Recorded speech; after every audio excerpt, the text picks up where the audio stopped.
What we stand for. This is a demonstration of flip from accept injustice, you become injustice. It's not that we make the occupation more humane, but that occupation ends, because you can never have a humane occupation.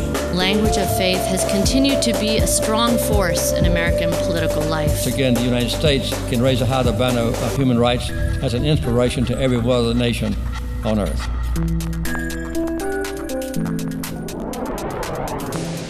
This is a demonstration of Flip for Mac.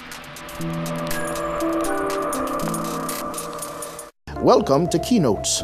On today's episode, we'll visit the Atlanta Community Food Bank for the 4th Annual Baptist Jewish Gathering, Restoring the Neighborhood. Keynote speakers include Rabbi Alvin Sugarman from the Temple and Dr. Rob Nash from Cooperative Baptist Fellowship. All right. Well, I was simply saying that by the time I finish today, every Baptist in the room will have disagreed with me at some point, if not with my entire presentation. And I'm sure our Jewish brothers and sisters will have at one point or another done the same thing. We are cursed by this reality, both blessed and cursed as Baptists. No Baptist can really speak for any other Baptist. No Baptist church can tell another Baptist church what to believe.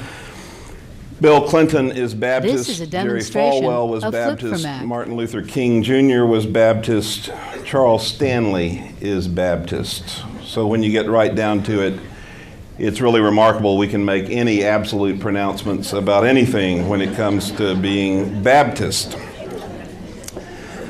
Nevertheless, I plunge ahead. We're talking together about the light we shed, the nature of the light or mission that gives meaning and purpose to our traditions, and what helps or hinders that light or that mission. For this Baptist, that means going back to our roots as a tradition, roots that many Baptists today are generally ignorant about or ignore. We have far more in common with our Jewish brothers and sisters in our early history than most people realize. And while no one has ever sought to exterminate us, they have certainly sought to brutalize and persecute us because of the very real threat that we presented to a, quote, Christian America, unquote. We are a divided people now, with some of us clinging tightly to our historic origins as a people who stand for religious freedom and the separation of church and state, and others of us having departed so far from those origins that we insist that, quote, Almighty God does not hear the prayer of a Jew, and that we yearn for the U.S. to become a Christian theocracy. We are a confused people. For that I am truly sorry. Our inability to remain true to the principles upon which we were founded have serious impact upon the lives of non-Baptists because of the power that the Christian right, this is a demonstration of many misinformed Baptists, has in this country. The truth is that we have believed ardently in the voluntary principle of religion. Many of us continue to believe this, and certainly all of our ancestors believed it, insisted on it, and were generally imprisoned, beaten, and tormented because of it. Many of us today believe we cannot truly be Baptist unless we continue to affirm it. It is our historic conviction that a freely chosen faith is the only valid faith. The earliest Baptists waged a holy war against religious tyranny, battling any and all who would usurp the place of God by declaring that she or he understood the mind of God and could compel religious belief by declaring what God thought about anything. This is a demonstration of Flip for Mac. Thomas Helwys took on the King of England and Parliament. John Clark, Obadiah Holmes, and Roger Williams did battle with the Puritan establishment in New England, insisting that compulsion in religious belief went against the most basic theological ideals of the Christian faith and ought to be absolutely avoided if anyone was to live life in the light of Christ. This is a We demonstration really cannot of speak of flip-format. Baptists and the light we shed or the mission and purpose of our faith unless we understand Roger Williams, that separatist Puritan, sometime Baptist, and founder of the Rhode Island colony. For me, reading Williams' bloody tenet of persecution about once a year helps to refocus my sense of the Baptist understanding of the light or mission we shed. The book was not widely read in the 17th century, given the fact that Parliament ordered all copies of it burned. But it came to have remarkable influence upon religious liberty and the separation of church and state, particularly in the United States. Williams could not tolerate compulsion in religious belief, saying it was tantamount to requiring, quote, an unwilling spouse to enter into a forced bed, unquote. He detested the fact that people who did not believe in God were forced to add the words, "So help me God," to public oaths. He said that the Massachusetts colonists had stolen the land from Native Americans who ought to be adequately compensated for it.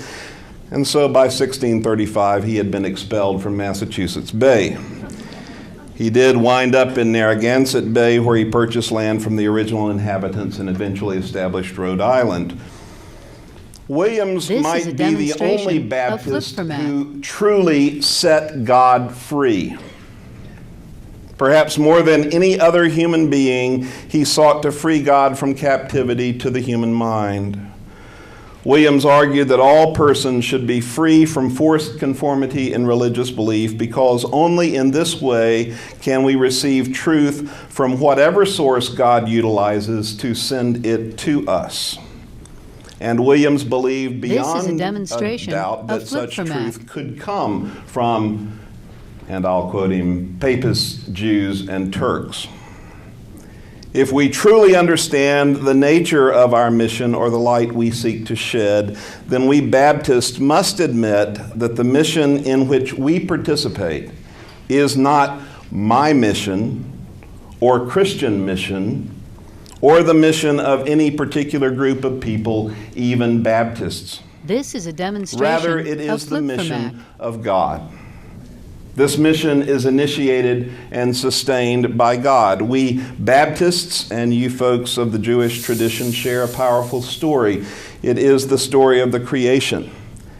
We can all affirm, based upon Genesis 1 and 2, that God created the universe with intentionality and purpose. Chaos existed, formlessness, void, darkness. Into this void, this is God a demonstration brought order. Of Flip-for-Mac. God had reasons for doing such a thing. God did not undertake it accidentally. God did not wake up bored one day and decided that God wanted something to do. No, God created intentionally and purposefully. So what is this purpose? In some ways, it is the height of presumption to try to express it. This is a demonstration of Flip-for-Mac. As a fallible human being, I cannot ultimately understand or grasp the mind of God, and so therefore I cannot make any absolute statements about God's mission in the world. Because if I do make such absolute statements, I have usurped the place of God, and thus provided absolute proof of my own sinfulness. Many Christians and Baptists generally ignore this reality and will gladly share with you exactly what God's purpose is. They have a much better handle on it than they really ought to have. I can only say that it has something to do with a powerful, vast, and inexpressible love. It is first expressed in God's relationship with Israel in the Hebrew Bible. This documents the possibilities and challenge that come in the love relationship between the human and the divine. There is suffering and redemption. There are tears and joy. There is frustration and accomplishment. And then, for me, this love is then embodied in Jesus Christ. In Jesus, we see a concrete expression of this love as baptism.